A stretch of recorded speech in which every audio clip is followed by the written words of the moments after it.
Hi, I'm Karlin Smith, a healthcare reporter for Politico. Opioids currently claim 33,000 lives a year in the United States. You saw in our last video that addressing the crisis will require a major change in the way we view pain treatment. But millions of Americans are already addicted to opioid drugs. What can be done to help them? Expert opinion about how to treat addiction is changing. Drug addiction is treated as a criminal offense, but there is growing consensus in the U.S. that opioid addiction should be treated as an illness.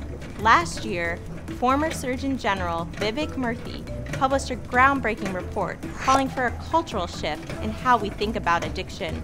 Murthy said addiction is a chronic brain disease, not a moral failing or a lack of willpower, and should be treated in the same way we approach cancer, heart disease, or diabetes. Under this approach, addicts would be given treatment instead of prison time. But what does treatment for opioid addiction involve? You may be surprised to learn that it involves more drugs. There is scientific evidence that an effective way to treat addiction is to prescribe different medicines that are safer and less addictive. These drugs may contain opioids in smaller amounts, but they don't get patients high. Instead, they reduce cravings and withdrawal. This allows the patient's brain to heal and recover. Right now, doctors are limited in the number of patients they can treat with these drugs.